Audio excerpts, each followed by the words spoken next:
You are listening to the Julie Parker Practice Success Podcast, where you discover management insights and strategies for your successful dental practice. There are also interviews with key people in the industry who have advice and services to help you and your team achieve great success. Welcome to this episode of the Julie Parker Practice Success Podcast. And in this episode, I've got my usual buddy, Ameena Basile of Dental Management Expertise here. Welcome, Ameena. Good morning, Julie. I'm happy that you called me usual and not unusual. Thanks for having me. The unusual aspect of you is quite obvious to everybody. Now, this is going to be a monthly thing that we do. Now, I call you Meanie, so I keep defaulting to Meanie. This is going to be a monthly thing that we do because the club membership is now under the Dental Business Mastery banner, which I'm ridiculously excited about because Dental Business Mastery is you and me combined. It's awesome, Julie. I'm really excited about it. I think that this opportunity for dental practices to participate in these lunch and learns are a convenient, short snippet of stuff to get everybody's mind working around all sorts of different topics that take place in the dental practice. And I think it really, really helped with team engagement and all those sorts of things. It does. I mean, you and I are so huge on the value of growth when you're putting a dental team together. If you've got all of these individuals that are very interested in seeking out opportunities for growth, your practice can achieve just about anything it wants. And the lunch and learns can play a lovely role in that. And for people that aren't aware of the club has been going on for about 3 years. It started during COVID when everyone was locked down and we had plenty of time to do team training, whether they were on site or not. And so now the club has got over 100 lunch and learn presentations. And the titles include everything that's not clinical within the dental practice setting. So team engagement, teamwork, leadership, reception operations, practice management skills, communication skills, all of the tools and techniques and strategies that you and I have learned over the years that can really help us do our job very, very well. And we've just recorded this month's Lunch and Learn, which was titled 52 Marketing Ideas for Your Practice, but it ended up being 51 because one was mentioned twice because it was so important. Really awesome ideas were shared on how to drive patients to your practice or retain patients in your practice, nurture your current patient database, all those sorts of things. Really important stuff.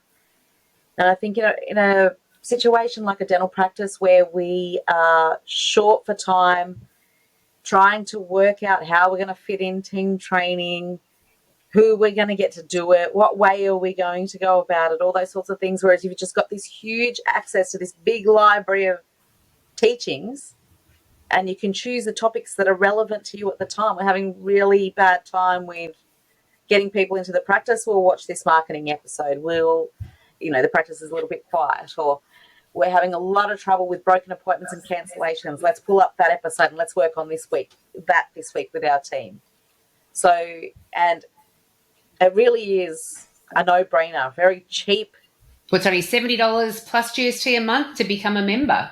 Yeah, so for under $20 a week, you can keep your team well-informed, stimulated, engaged. Invaluable, really. No-brainer. It is a no-brainer, and because of your involvement, we are now also launching for club members our monthly mastermind and mentoring sessions. These are going to be Zoom online sessions, the first Tuesday evening of every month, 7 p.m. Melbourne time, and whatever that ends up being around the rest of Australia. But this is where you can get the inspiration absolutely from the Lunch and Learns. You can get the how-to from the Lunch and Learns, but we can further delve far deeper into each topic and into any challenge your practice is currently moving through. If you want different ideas, if you want resources, if you want us to help you nut through a particular problem, we're there for you, and not just you and me, Ameena, but every other member that wants to be part of those mastermind and mentoring sessions as well. And so they go from 7 till whenever, depending on how long people want us to all participate in that for. And so it'll be a little bit on demand for how long each of those sessions are. But these are going to be powerful for practices because it's going to be a constant source of advice, guidance, and support from all of the other members as well. So not only do you get this huge repertoire of learning material, you also get to be involved in these monthly Tuesday evening mastermind sessions with Julie and myself. Yeah, it's going to be That's fun. a blessing in itself, isn't it, Julie? That's the best bit. That's the bit. That's the best bit.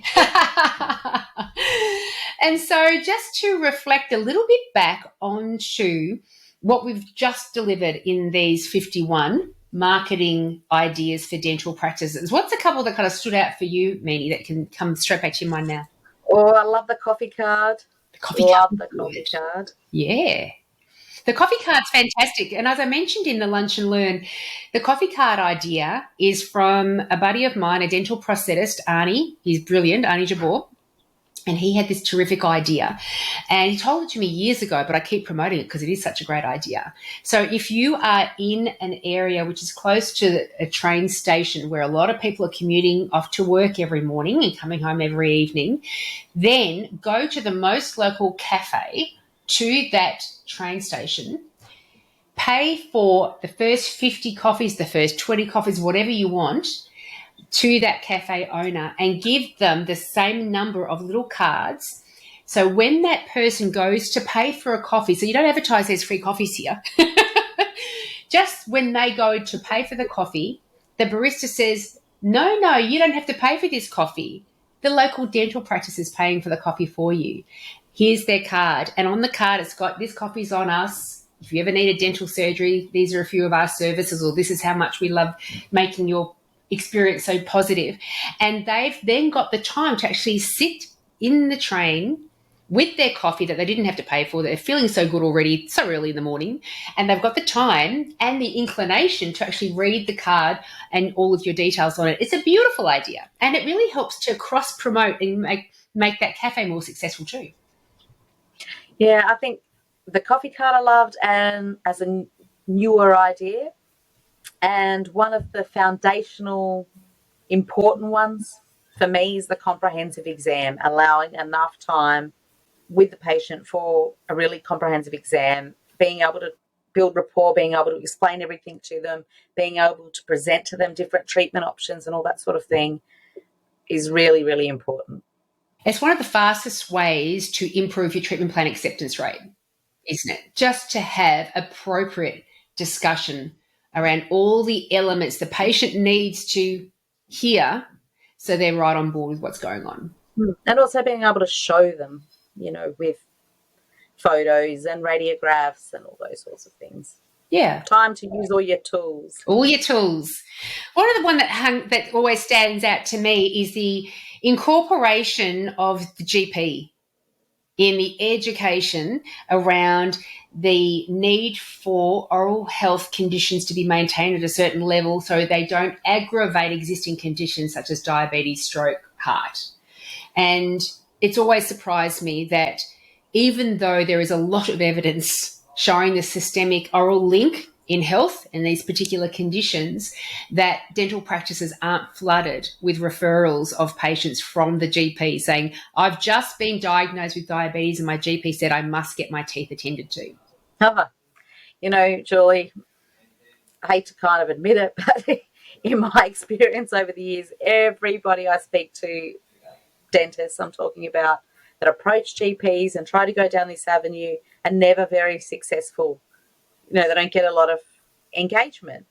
And I would think, particularly after the last couple of years, that one of the first things to prevent serious respiratory virus would be to get rid of the bugs out of your mouth and to keep a clean mouth. So I think we've got heaps of things to work with. One of the strategies I have found to be helpful in the past is that the dental practice, or the practice owner, principal dentist, he just took it upon himself to start writing a report to the patient's GP. And that was the best way to engage them, because you can go and meet them. We can talk to them about all this. Yeah, but it's not high on their priority list.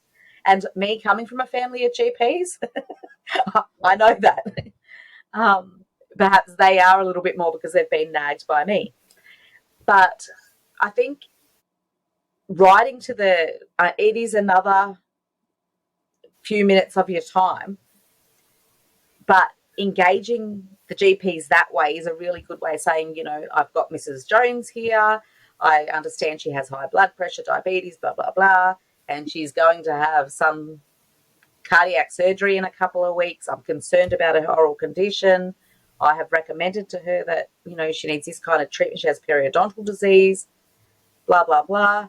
And then they feel an obligation to take some level of responsibility about this aspect of their health. Terrific. That's great. I love that idea. That's the 50-second idea. We can advertise it authentically again. And it reminds me of that. If you can't bring Muhammad to the mountain, bring the mountain to Muhammad. I've not heard this, but it's very appropriate. So if we can't get the GPs to promote good oral maintenance to their patients who have got particular health conditions, let's go straight to the patients themselves. And one of the other ideas, of course, that we did have was having information evenings at your practice where you're talking about this. You're advertising it to your local community, to your existing client base, and the local community, that will include clients of other dental practices. But come along to this free information evening. You're going to get a sandwich and a cup of tea, or a sandwich and a glass of wine, depending on what you'd like to offer. I'd go to the second one. And you have a little mini presentation. So you turn all the waiting room chairs around to face one blank wall where there's going to be a very quick PowerPoint presentation, just 10 minutes, where you're going over the broad aspects of why oral health is important if you have diabetes. You do another one, why it's important if you've got cardiac issues, etc. You can continue on with these open houses and start talking about, what orthodontic options there are available out there, why we suggest removing wisdom teeth. So things that your local community members do have questions about, and we can have these information evenings. And so if we can't get the GPs to encourage their patients to come in and get this aspect of their health right, so it's in support of their health, then go straight to the patients and make sure they're educated about it. That's right. Fantastic input, Julie. So we delivered 51-ish ideas on how to market your dental practice, not just to new patients so they come in, but to your existing patients as well. Because it's not just about marketing to the people that haven't seen you yet. We want to attract great patients, absolutely, but we want to keep great patients. And so those marketing efforts have to continue on with our existing client base, don't they, Minnie? Absolutely. Yeah. And just one other area that comes to mind a bit randomly, but the other thing, there seems to be, a lot of issues surrounding cancer at this time, and we had lockdowns and things have gone too long without being looked after, all that sort of thing. So cancer and oral health is another big area to be writing to the GPs about, with each patient that you've got going through that kind of treatment. Yeah, absolutely. Spot on. Yeah, we've got to start stomping our feet a little bit and make them listen. What do they say? The squeaky wheel gets the attention. We've got to be squeaky wheels. That's right. Yeah. And so if you are intrigued about becoming a member of the club, as we mentioned before, it's just $70 per month to become a member. You can cancel your membership at any time. But when you become a member, you get access to the library of over 100 lunch and learns immediately. And you get to hear about our 51 great ideas to market your practice as well. And on top of that, you can get to come along to these mastermind and mentoring sessions every month and get a whole bunch of information and questions answered so you can move boldly forward, far more confident in the contribution that you're making to your dental practice success as well. So we welcome you to come on board. Every time Julie and I are online together, there's sure to be a little nugget of gold. Oh, yes, and a few laughs. And bring your glass of wine. It's an evening session after all. That's right.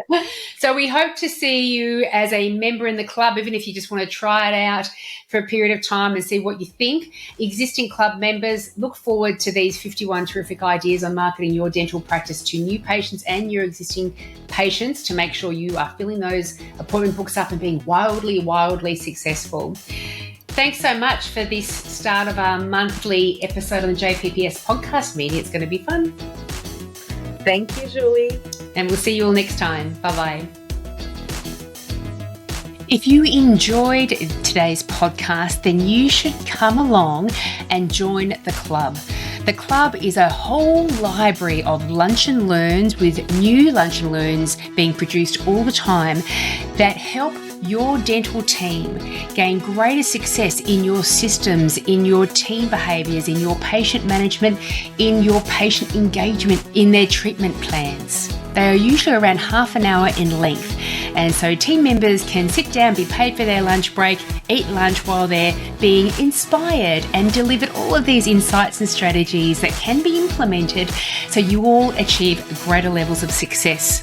Also, Ameena and I, my buddy from Dental Management Expertise, have a company, Dental Business Mastery, together. And our flagship online 1-year course for dental practice managers and dental practice owners to learn how to very successfully manage your dental practice is available. Head over to dentalbusinessmastery.com.au to find out more information, and has information about any other courses that we've got available. Also, make sure you do jump onto my website, julieparkerpracticesuccess.com.au, and you will see a whole load of free information. There are articles, the blog, downloads, templates, a whole load of things that are designed to help you overcome any specific challenge that you've got going on in your practice at the moment. If you have any suggestions of topics or guests that I can have on the podcast, please let me know. Thanks for listening.